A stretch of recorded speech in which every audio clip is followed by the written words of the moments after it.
میری زبان کو لگام نہیں ہے، تمہارا گھر سے نکلنا محال کر دوں گا میں یہاں پہ۔ ہمارے دیش کا سمویدھان ہر ایک ناگرک کو برابری کا ادھیکار دیتا ہے، لیکن بہت زیادہ افسوس کی بات ہے ایسا ہو نہیں رہا ہے۔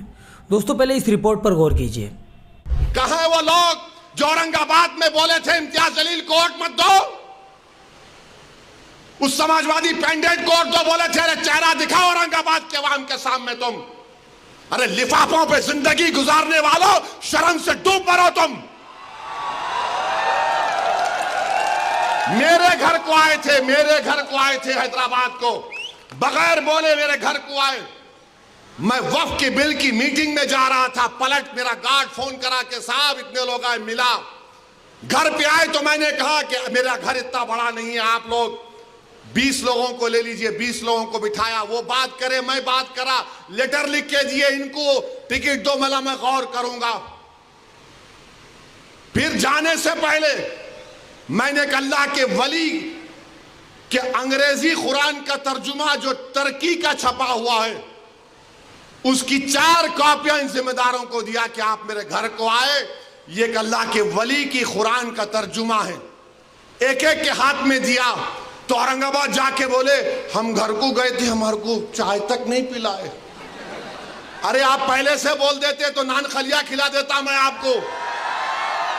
میرے کو نہیں معلوم تھا کہ تم میرے گھر کو کھانا کھانے آ رہے۔ ارے تم کو قرآن کریم دیا نا ہاتھ میں، اللہ کا کلام تمہارے ہاتھ میں دیا، تم کو اس کا بھی لحاظ نہیں ہے اور تم دعویٰ کرتے ہو قوم کا۔ بہت بول سکتا ہوں، یاد رکھو میری زبان کو لگام نہیں ہے، تمہارا گھر سے نکلنا محال کر دوں گا میں یہاں پہ۔ میرے بھائی امام شافعی مفتی صاحب بیٹھے ہوئے، امام شافعی رحمت اللہ علیہ کا زمانہ ہے۔ ایک دولت مند نے کہا کہ اگر اللہ میرے کو بیٹی دے گا تو جب اس کی شادی کروں گا دین اور دنیا کی دولت اس کو دوں گا۔ جب بیٹی کی شادی کا موقع آیا علماء کرام کے پاس گیا، علماء کرام نے کہا کہ نہیں تو نہیں دے سکتا، دین اور دنیا کی دولت تو کیسے دے گا، تیری قسم غلط ہو گئی۔ امام شافعی کے پاس گئے، امام شافعی بولے بہت آسان ہے۔ امام شافعی رحمت اللہ علیہ نے کہا تیری بیٹی کی شادی کب ہے؟ اس نے کہا فلاں دن ہے۔ بولے میں آ رہا ہوں، چلا جا۔ امام شافعی پہنچے، امام شافعی رحمت اللہ علیہ نے کہا کہ آسان ہے۔ وہ بولا کہ حضرت شادی تو ہو گئی، کیا ہے بتاؤ؟ بولے قرآن اپنی بیٹی کو دے دے، دین اور دنیا کی دولت اس کو دے چکا۔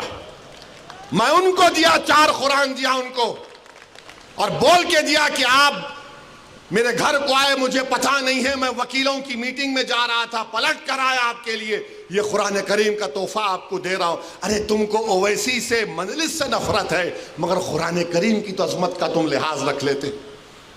میں یہ بات الیکشن میں بول سکتا تھا مگر خاموش بیٹھے رہا، مگر آج مجبوراً بولنا پڑ رہا ہے۔ یاد رکھو تم لوگ جو کام کر رہے ہو نا،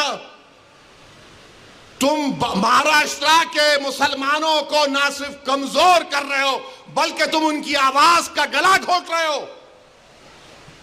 ارے تم الیکشن لڑو، ہم تمہاری تائید کرنے کو تیار ہیں۔ کب تک تم یہ سیاست کرو؟